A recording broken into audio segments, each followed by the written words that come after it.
Hey guys, welcome to Let Hallie Read. This video is going to be super spoilery, so get ready for that. I just finished Legendborn by Tracy Deonn, and oh my gosh, I have so many thoughts and feelings.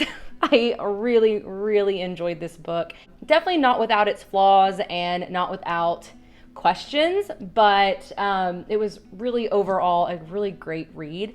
I have been reading some of the more negative aspects of it, and some of those opinions are pretty fair, but I think overall it was just a really good book. When I was reading the book, I was jotting down notes, just trying to remember some things that I wanted to talk about. I have very random notes, so I'm sorry if this video is a bit sporadic. I tried to kind of order them, but we might be all over the place. So first, let's do a little bit of a recap here. So again, this is Legendborn by Tracy Deonn, and it follows Bree on the cover. It's a beautiful cover, by the way. But it follows Bree, and her mother dies, and 3 months later, she goes to the University of North Carolina, Chapel Hill, sort of like a high school, like an early high school program, basically meaning she's super smart. And while she's there, she encounters magic for the first time, and finds out that it's connected to the Arthurian myths.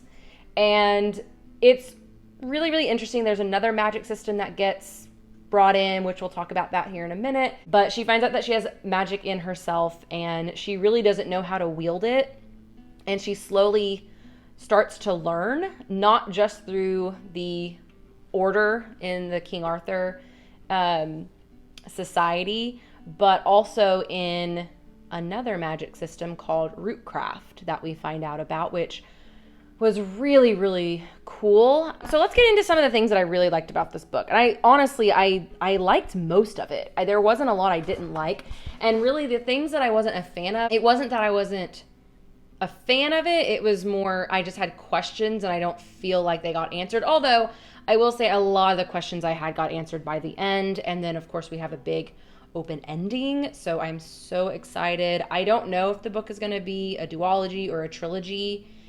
This was this is a big book, so I don't know. I'm interested in seeing where she goes with this book. But let's kind of dive in. Again, as I said, I have my notes, but they're kind of all over the place, so we'll see how this goes. So I thought it was really well thought out. I thought it was very well researched. I thought it was very quick paced, which I really like. It's almost 500 pages long. It's a big book. My problem with books like that is they either usually start out really slow, or they start out really well and fast paced, but then they get really slow in the middle.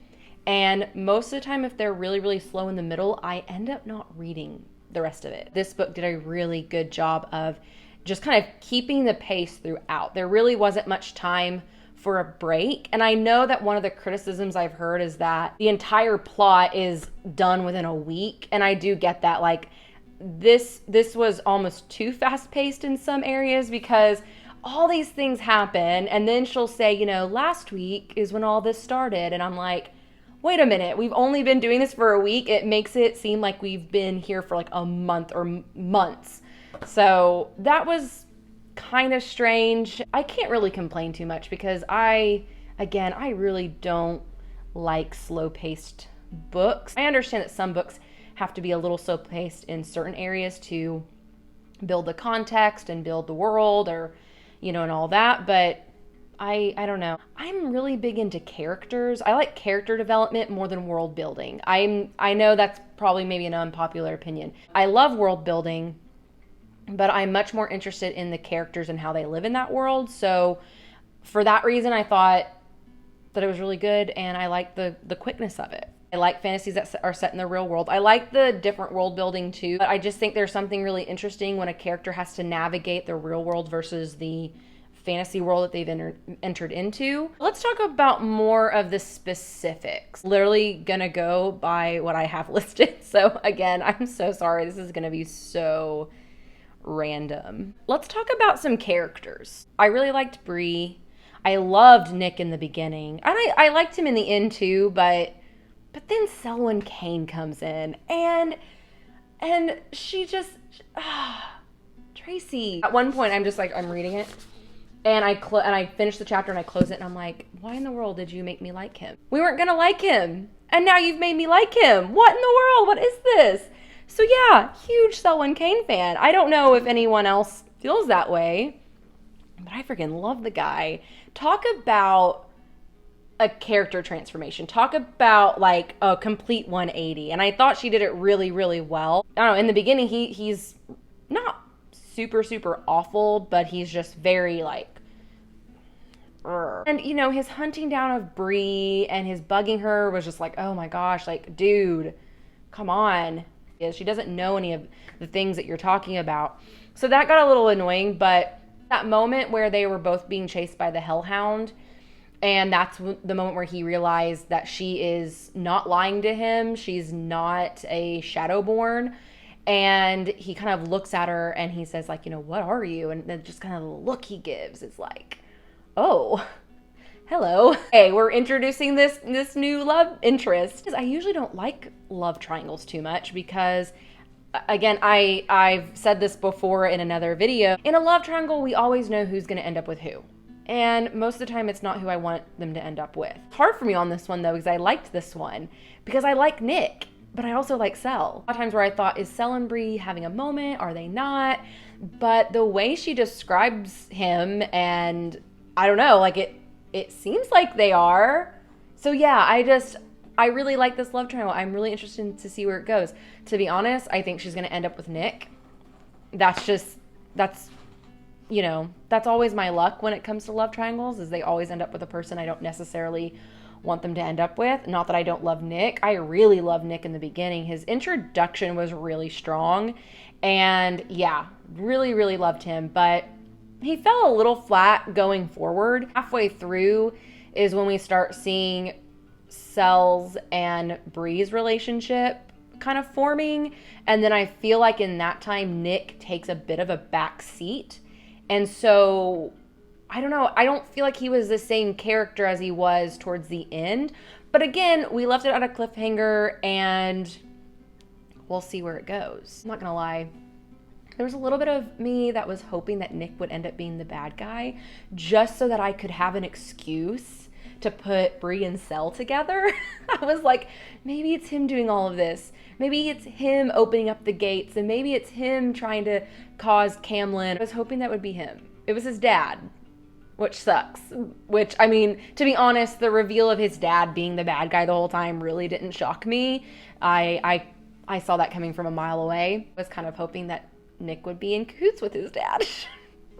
But that didn't happen. He's still a good guy. And Bree, towards the end, makes it very clear that she loves him. And I remember reading that. She's like, I love him. And I'm like, but Sel is right there. If Tracy Deonn is watching this, and I highly doubt she is, if you could put Sel and Bree together, like, be the first author in my lifetime of reading that actually puts the people together that I want to be together, please.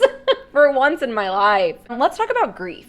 This whole book is centered on Bree's grieving process of losing her mother. Grief was very real and very raw. For those of us who have lost someone in our lives, we connected with her a lot. You know, when my grandmother passed away, you know, my grandma raised us. And so when she passed away, I distinctly remember being very angry and wondering why the world was going on without her. Like, why hasn't everyone paused? Why hasn't everyone stopped? Because I stopped, my whole life stopped, but everyone else was going about their day. People were going to work and going to the gym and going to the store. And I'm thinking, like, why isn't the world at a standstill right now? Because my world's at a standstill right now. And so I really connected with her because of that.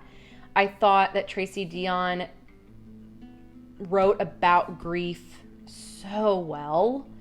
And if you read the author's notes, which I never read the author notes, but you need to. Author notes in this are really good, and she gives a lot more background of how she did her research and she puts a lot of things in historical context. But one of the things she talks about is losing her own mother and going through the different types of depression. You definitely see that in Bree, and I thought I just thought that she talks about grief so beautifully and so real. And yeah, I felt like I was grieving with Bree. It was just really, really beautiful. I don't know. I loved it. I loved it. One of the things that kind of confused me, not that I didn't like it, but one of the things that kind of confused me was a lot of the magic systems in here. So we have basically two main magic systems. The Arthurian magic system with ether and whole other magic system with root magic. Very first magic system that we're introduced to, which is like the ether, Arthurian, all that.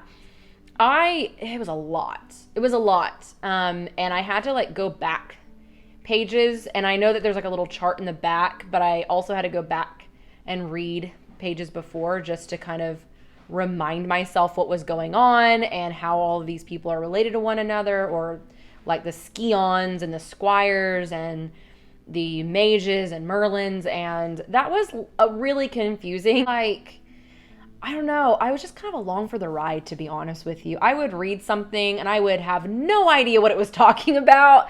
And I'm like, I don't know who's a Scion and I don't know who's a Squire. I don't even know if I'm saying any of those words correctly. Okay, well, I'm just along for the ride. We're just going to keep reading.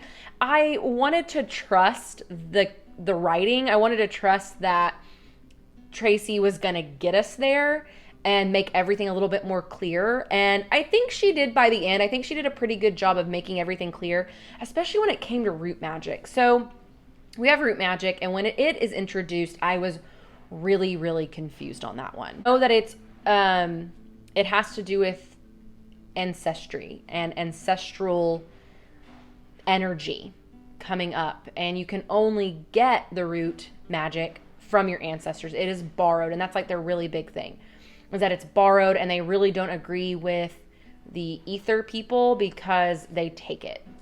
And at this point, they believe like, they are reaping what they sow at this point because they are taking it and we are borrowing it. And we have a respect for the land. We have respect for our ancestors and what they went through. And we're only given it if they deem us fit to have it.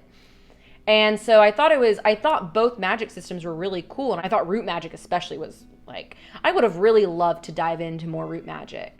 Here's the thing that I was a little confused about. Confused by the connection that they were trying to make between root magic and ether, Arthurian magic. The whole time I was just kind of wondering, like, how do these two relate to one another? I don't really understand the connection we're making. And so I'd hope we'd find the connection there. And luckily we did by the end. So as far as we understand, Bree has blood magic, which, to be honest with you, I'm not entirely caught up with. Almost like as soon as I figured out what root magic was, they like threw in another magic. I understand it is that, and just trigger warning, it alludes to rape. His ancestor, this is like literally me trying to piece it together as we go. So Bree's ancestor was essentially raped by her slave owner, who was a descendant of Arthur. And I believe a descendant of the Davises or the Reynolds. I can't remember which one. See, that part kind of confused me, to be honest. But she's also a descendant of Rootcraft. So she's a descendant of both of these pieces of magic. And that's where I was finally like, okay, great. We have the connection, because I feel like it took us a really long time to get to that connection. I mean, it really wasn't until the very, very end, which, maybe that's what the author was wanting, for us to kind of be on our toes and wonder, like, how is this connected? And in that way, she did a really good job, because I was just like, I hope this gets answered. And I was going to be a little annoyed if it didn't get answered, but I'm glad it did. That's kind of where we find the connection. Of course, she's able to pull Excalibur out, and she is the descendant of Arthur. She is the one that is called. So it was pretty epic.